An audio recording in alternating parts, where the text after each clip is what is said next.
यो जेठ 29 गतेको कान्तिपुर पत्रिका हो, हेर्नुहोस्। यदि यो कान्तिपुर पत्रिकाले छापेको समाचार सत्य हो, साँचो हो भने 4 वित्तीय अपराधमा भनेको आर्थिक अपराधमा 4 वित्तीय अपराधमा 3 अदालतमा मुद्दा दायर भएको छ, हेर्नुहोस्। र त्यसमा 27 अर्ब 80 करोड बिगो दाबी गरेको छ, जम्मा 86 जनासँग, हेर्नुहोस्। अब यदि यो समाचार सही हो भनेदेखि अब यसमा चाहिँ नि जो संलग्नहरू व्यक्तिहरू हुनुहुन्छ नि, उहाँ संलग्न व्यक्तिहरू भनेको 35 वर्षे जुन हाम्रो योभन्दा अगाडिको शासनकालमा नि देश हल्लाउने व्यापारीहरूको नाम जोडिएको छ, हेर्नुहोस्।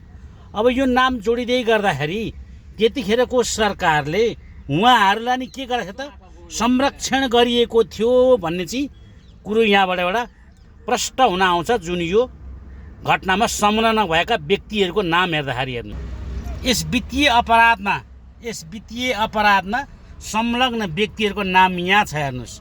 नाम सहित खुलाइएको छ, हेर्नुहोस्। र यहाँ आएर त झन् हेर्नुहोस्, ब्याङ्किङ कसरमा हेर्नुहोस्, मेन दीपक भट्ट, साहिल अग्रवाल, सुलभ अग्रवाल, शङ्करलाल अग्रवाललाई हेर्नुहोस्। यो घटनालाई गहिरेर सामान्य व्यक्तिले निहाल्ने हेर्ने हो भनेदेखि अहिलेको जुन सरकारका जुन प्रतिपक्षहरू हुनुहुन्छ नि, हेर्नुहोस्, उहाँहरूले चाहिँ हेर्नुहोस् त सामान्य केसमा सुदन गुरुङको राजीनामा माग्नु, एउटा चाहिँ नि अभिव्यक्तिको विरोध विषयलाई लिएर बालेन शाहको राजीनामा माग्नु, अनि अहिले अर्थमन्त्रीको चाहिँ राजीनामा माग्नु, हेर्नुहोस्। के प्रश्न हुन्छ भन्नुहोस् त तपाईँहरू? ल यो जुन अहिले गरेको त यो हाम्रो अहिलेको नयाँ सरकारले गरेर बालेन सरकारले गरिरहेको छ, हेर्नुहोस्।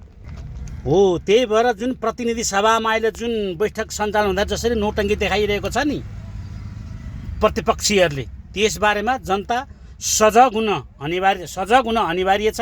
सजग हुनु पर्यो र सहीलाई राम्रोलाई साथ दिनु पर्यो र अहिलेको सरकारलाई पूर्ण समर्थन गर्नु पर्यो भन्न चाहिँ म चाहन्छु है त।